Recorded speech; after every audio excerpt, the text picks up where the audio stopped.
लोग हमारे पूरे इलाके के, मैं आते हुए देख रही थी कि सिर्फ पंचकुले के नहीं पर आसपास के सभी गांवों के, आलनपुर से और हमारे सालापुर से, दूधगढ़ से, शाहपुर से, कई गांवों से लोग यहाँ पर मौजूद हैं। आप सबका मैं तहे दिल से शुक्रिया अदा करना चाहती हूँ कि आपने हमें इतना प्यार दिया, इतना सम्मान दिया। आपका बहुत बहुत शुक्रिया।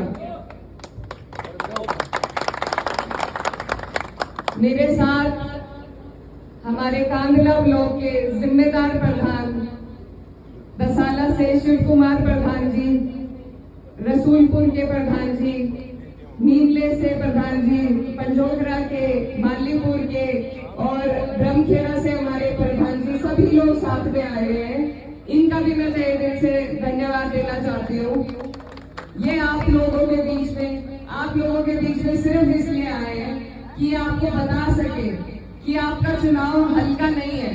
वहां से यहाँ तक सभी लोग साथ जुड़ते जा रहे हैं और यही मैसेज हमें यहाँ देना है और यहाँ का मैसेज वहां देना है। तो बहुत मजबूती के साथ जैसे आज आप लोग यहाँ इकट्ठा हुए, ऐसे ही इसी मजबूती को आपको और हमें वोटों में तब्दील करने का काम करना है। ये जो चुनाव है ये बहुत महत्वपूर्ण चुनाव है, बहुत जिम्मेदारी का चुनाव है, देश की सरकार को बदलने का चुनाव है। और इस जिम्मेदारी को मैं बहुत छोटी हूँ, लेकिन हमारे राष्ट्रीय अध्यक्ष अखिलेश यादव जी ने मुझ पर इतनी बड़ी जिम्मेदारी सौंपने का काम किया है और मेरे पास मेरे भाइयों के, मेरे बड़े बुजुर्गों के अलावा और कोई दौलत नहीं है जो ये नैया पार लगा सके। तो मुझे आप सबकी जरूरत है। आप लोगों से मेरी गुजारिश है कि इस जिम्मेदारी को निभाने में, इस चुनाव को लड़ने में, इस चुनाव को जिताने में आप लोग मेरा सहयोग करो। और मैं आपसे वादा करती हूँ कि आज जो विश्वास आप मुझ में जता रहे हैं उसे मैं कभी टूटने नहीं दूंगी। इससे पहले जो चुनाव हुआ था उसमें आपने कई गांवों में बिना मांगे आपने 90% पोल करके आपने चुनाव माननीय सांसद जी को जिताने का काम किया। शायद वो पहुंचे भी ना हो सब तक वोट मांगने के लिए, लेकिन सबने उन्हें वोट दिया और जिसके बदौलत आज वो हमारे जनप्रतिनिधि बन पाए हैं। लेकिन मैं बस ये कहना चाहती हूँ कि कभी भी जिसे आपकी वोट की कदर ना हो, जिसे आपके दुख और पीड़ा का पता ना हो, जो आपके बीच में आ न सके, आपके दुख को समझ न सके, ऐसी जगह दोबारा अपना वोट देकर आप उसे वेस्ट न करिएगा। यही मेरी आपसे गुजारिश है। पूरे 5 साल में जनप्रतिनिधि का काम होता है अपने लोगों की आवाज उठाना, और आवाज तभी उठा सकते हैं जब हमें अपने लोगों के दुख और पीड़ा का पता हो, जब हम रोज उनके बीच जाते हो, उनके सुख दुख में उनके साथ ही रहते हो। लेकिन जहां तक हमने सुना और देखा है, पिछले 5 सालों में हमारे पूरी लोकसभा के लोगों को सिर्फ मायूसी और हताशा हासिल हुई है।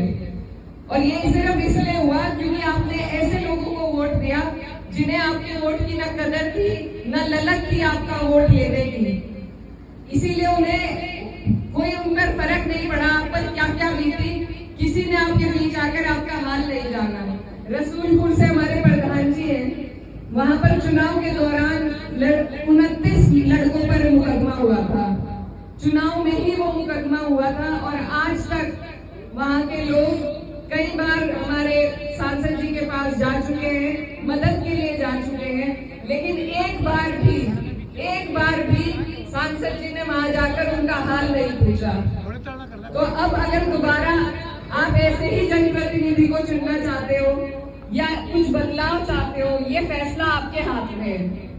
सरकारें होती है लेकिन कड़ी से ही हमारा काम चलता है। अगर हमारे प्रधान मजबूत ना हो, अगर हमारे विधायक मजबूत ना हो, अगर हमारा सांसद मजबूत ना हो, तो सरकारों का कोई फायदा नहीं है। आपको सरकार का लाभ भी आपके लोकल जनप्रतिनिधि ही दिला सकता है। तो मेरी आप सबसे गुजारिश है कि आपने 5 साल का कार्यकाल देख लिया है। मैं छोटी हूँ लेकिन मैं डरूंगी नहीं, मैं किसी से घबराऊंगी नहीं। मैं जिनकी बेटी हूँ, उनका खून मेरे अंदर दौड़ता है। वो शेर थे और शेर की तरह वो सबका काम करते थे। और मैं अपने पिताजी, अपने वालिद, मरहूम सांसद मुनव्वर हसन जी की तरह मुझे आपसे मौका चाहिए कि मैं उनकी तरह आपकी काम आ सकूं, आपकी सेवा कर सकूं। और आज जो एहसान आपने मुझ पर चढ़ा दिया इतना अच्छा प्रोग्राम करके, ये मैं कभी नहीं भूलूंगी। चाहे चुनाव में नतीजा कुछ भी हो, मैं कभी ये एहसान नहीं भूलूंगी। बस ये चुनाव जो है अब कुछ ही दिन रह गए हैं, दोबारा यहाँ पर हमारा आना ना हो, तो मैं आप सबसे एक वादा लेना चाहती हूँ कि आप सब मेरे बड़े हैं, मेरे भाई हैं, मेरे बुजुर्ग हैं। अब ये जिम्मेदारी आगे आपके हाथ में है कि आपको एक एक वोट ढूंढ कर निकाल कर डलवाने का काम करना है, अपनी वोट परसेंटेज को बढ़ाने का काम करना है और साइकिल के सामने बटन दबाकर अपनी छोटी बहन को जिताने का काम करना है। मैं बस आप सबसे बहुत दोबारा आपका धन्यवाद व्यक्त करना चाहती हूँ और कहना चाहती हूँ कि जैसे आज मैं आपके बीच में आई, इसी तरह मैं लगातार आपके बीच आती रहूंगी। आपने जो मुझे प्यार और सम्मान दिया वो मेरे सर माथे पर, अब आपसे इसी प्यार और सम्मान को वोट में तब्दील करने की मेरी गुजारिश है।